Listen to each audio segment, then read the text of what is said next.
जी अस्सलाम वालेकुम everyone, hope you are fine and doing good.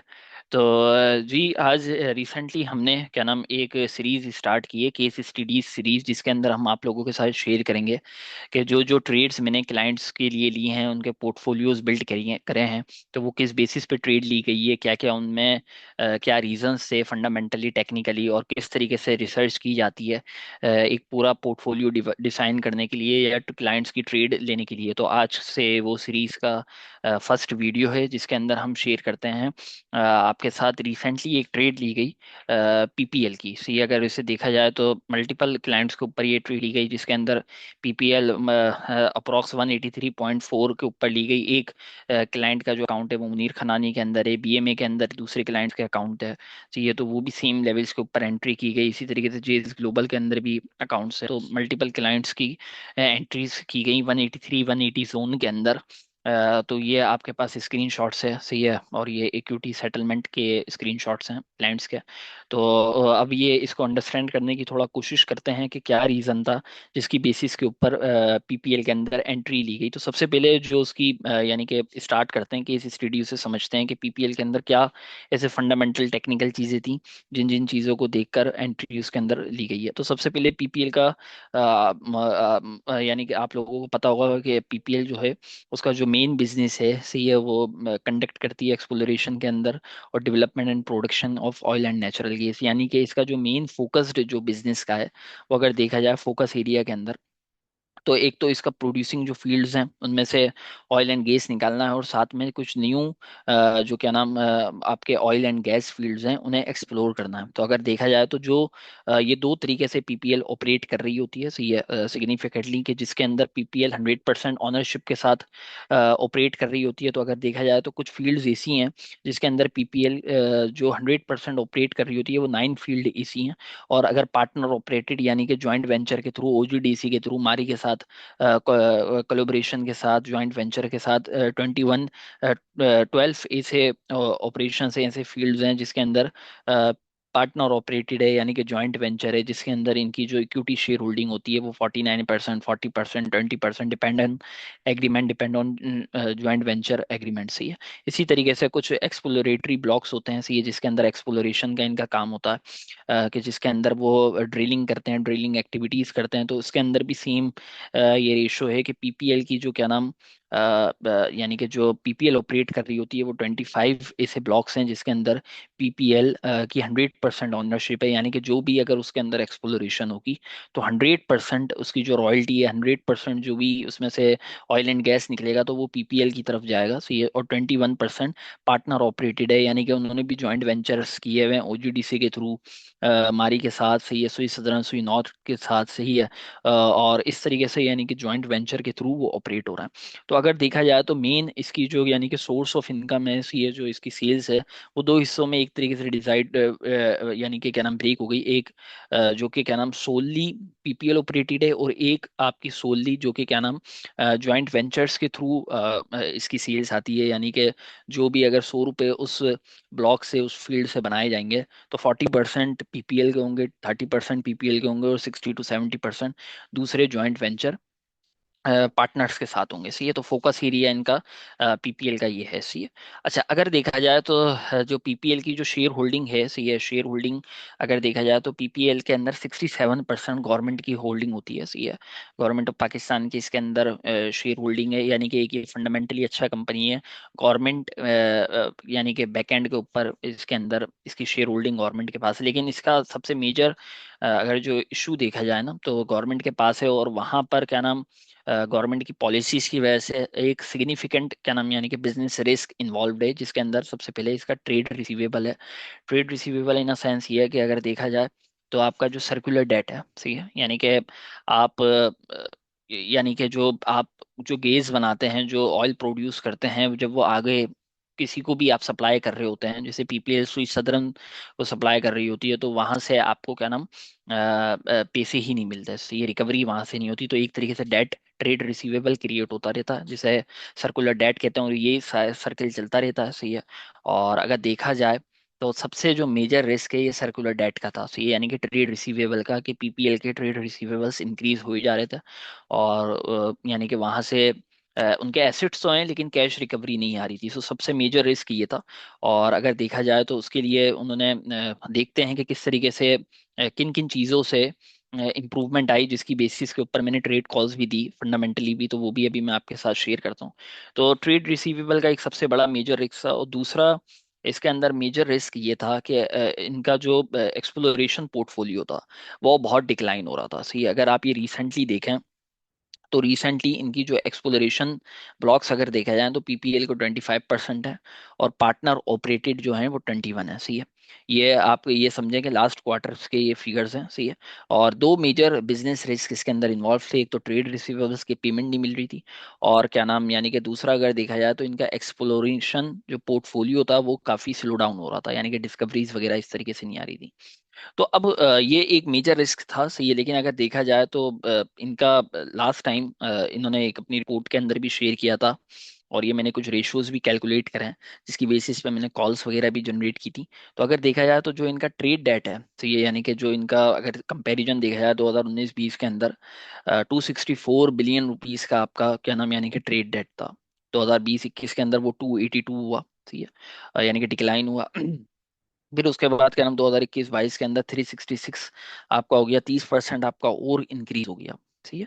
और उसी के बाद 2022 से 23 के अंदर आपका 40% इंक्रीज हो गया, यानी कि 367 बिलियन का जो आपका रिसीवेबल था वो इंक्रीज होके 513 के ऊपर हो गया। सही है, 2023-24 के अंदर ये और इंक्रीज हुआ आपका तकरीबन 578 बिलियन रुपीस तक ये हो गया। सही है।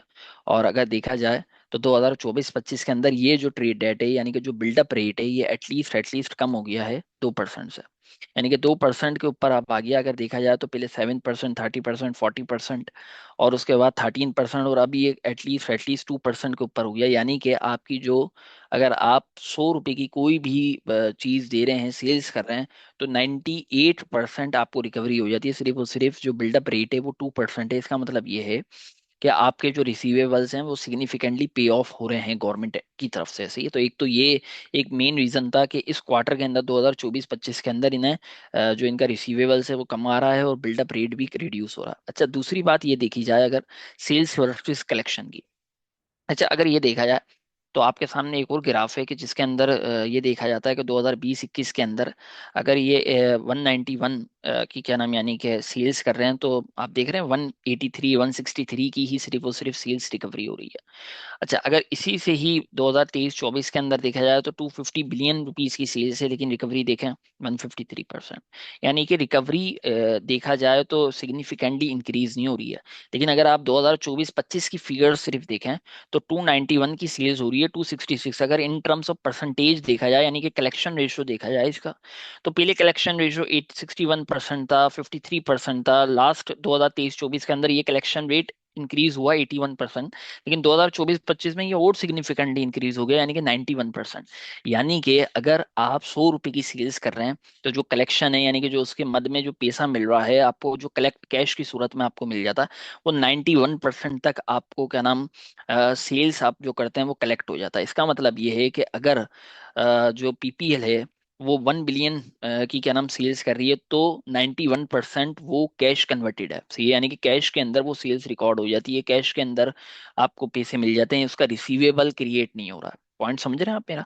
और इसी तरीके से ये देखा जाए तो 310% सुई सदर्न गैस के पास अभी भी इनका रिसीवेबल रहता है। लेकिन एक गुड पॉइंट इसके अंदर ये है कि जो कि सबसे बड़ा बिजनेस रिस्क था इनका, वो था ट्रेड रिसीवेबल। कि आपके जो ट्रेड रिसीवेबल्स हैं, ये जो आपका जो क्या नाम यानी कि कैश सेल्स तो आप करते थे, लेकिन आपको उसमें कुछ भी आपकी ना आपको कोई कैश मिलता है। सही है, सिर्फ और सिर्फ वो रिसीवेबल के अंदर ही रहता है, तो वो भी एक बिल्डअप रेट भी कम हो रहा है। साथ में आपकी जो कलेक्शन है, कलेक्शन रेशियो भी आपका इंक्रीज हो गया significantly 91%। It is good enough.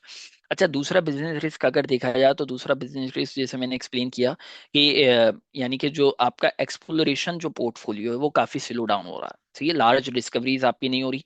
तो लास्ट क्वार्टर के अंदर एक अच्छी सिग्निफिकेंट यानी कि देखा जाए, अगर सिग्निफिकेंट देखा जाए तो तकरीबन 8 डिस्कवरीज की गई हैं। सही है, और 2 न्यू एक्सप्लोरेशन ब्लॉक्स की भी जो हैं वो आपको अवार्ड करे गए हैं। तो यानी कि एक अच्छी खासी डिस्कवरीज हो रही हैं।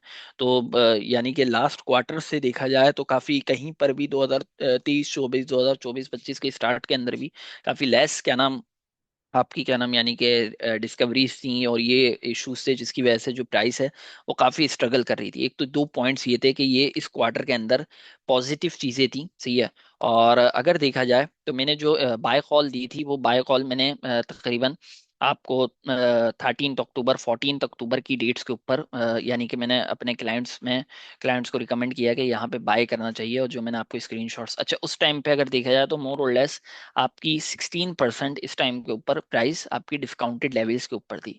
लेकिन उस टाइम नेक्स्ट क्वार्टर का जो रिजल्ट है वो अनाउंसड नहीं हुआ था। नेक्स्ट क्वार्टर का जो रिजल्ट अनाउंसड हुआ है वो 30 नवंबर को अनाउंसड हुआ है अप्रोक्स, सही है। तो उस डेट तक क्या नाम ये एक डिस्काउंटेड लेवल के ऊपर मिल रहा था। अच्छा टेक्निकली अगर देखा जाए ना, टेक्निकली अगर देखा जाए उसमें दो चीजें हैं। सबसे पहले तो ये आपकी ट्रेंड लाइन टेस्ट हो रही थी उस लेवल के ऊपर, और नेक्स्ट क्वार्टर का रिजल्ट आ रहा था जिसके अंदर प्रोबेबिलिटी ये थी कि आपकी कलेक्शन रेशियो और इंक्रीज हो जाएगी। आपकी जो कलेक्शन रेशियो वो और इंक्रीज हो जाएगी, जो बिल्डअप रेट है वो मोस्ट प्रोबेबल और डिक्रीज होगा। तो पीपीएल के पास यानी कि कैश इनफ्लो के चांसेस हैं कि वो और इंक्रीज हो। और आपकी जो प्राइस है वो भी तकरीबन 15% 16% डिस्काउंटेड रेट्स के ऊपर आपको मिल रहे हैं। टेक्निकली अगर देखा जाए तो आपका क्या नाम एक ट्रेंड लाइन सपोर्ट थी डेली के ऊपर से। ये सेकंड बात ये है कि आप अगर देखें इस लेग की, यानी कि जो ये लेग इसने बनाई है तकरीबन 130 से कंसेकेटिवली हायर हाइज हायर लोज की सूरत के अंदर ये 213 रुपीज, यानी कि आपका 50%, यानी कि अगर देखा जाए इन टर्म्स ऑफ परसेंटेज इसे, तो ये आपका 64% तक की अपसाइड थी। अगर इस लेवल को देखा जाए यानी कि इस पूरी लेग की जो रिट्रेसमेंट है वो रिट्रेसमेंट ये इस लेवल पे टेस्ट हुई है 0.38 फिब रिट्रेसमेंट।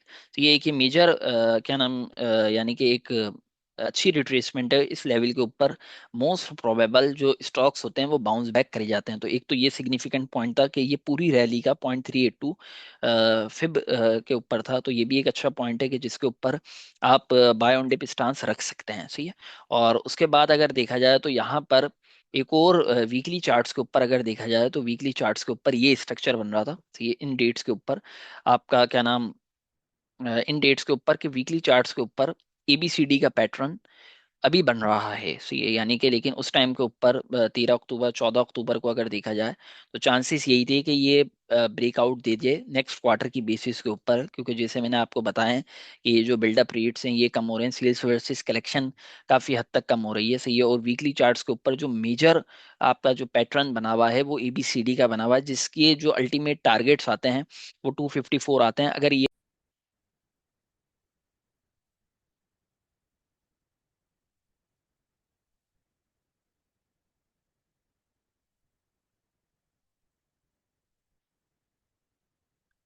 जी, अगर वीकली चार्ट को देखा जाए तो वीकली चार्ट के ऊपर इस टाइम ये स्ट्रक्चर बन रहा था, सही है। जो इसकी पीआरसीज जो जोन है यानी कि जो कंप्लीशन होगा इस पैटर्न का वो डी के ऊपर मोर और लेस 254 के ऊपर ये लेग कंप्लीट करेगा।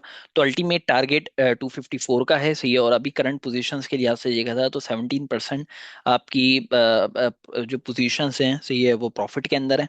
तो ये एक केस स्टडी आपको आपके सामने एक प्रेजेंट की गई है कि किस तरीके से क्या नाम यानी कि क्लाइंट्स के जो पोजीशंस हैं उन्हें बिल्ड करा जाता है, किन बेसिस पे किया जाता है, फंडामेंटल टेक्निकल्स की बेसिस के ऊपर। और किस तरीके से जब मार्केट के अंदर एक पैनिक सेल ऑफ हुआ हुआ होता है इस टाइम के ऊपर, एक अच्छा खासा 18% की करेक्शन थी, तो उस टाइम के ऊपर मार्केट में पैनिक था। लेकिन अगर देखा जाए तो टेक्निकली सिर्फ और सिर्फ ये करेक्शन थी, फंडामेंटली आपके बैकएंड के ऊपर सपोर्ट कर रहे थे। तो ये आपके सामने एक केस स्टडी शेयर की गई है। तो इंशाल्लाह इन फ्यूचर आप इसी चैनल के ऊपर इसी पेज के ऊपर और भी वीडियोस देखेंगे जिसके अंदर आपके साथ ये चीज़ें शेयर की जाएंगी कि किस तरीके से आपको क्या नाम एनालिसिस करना है फंडामेंटली और टेक्निकली, किन किन पॉइंट्स को देखना है। तो आप लाइक एंड शेयर करें, तो इंशाल्लाह दोबारा कनेक्ट करते हैं। थैंक यू एवरीवन, अल्लाह हाफिज़।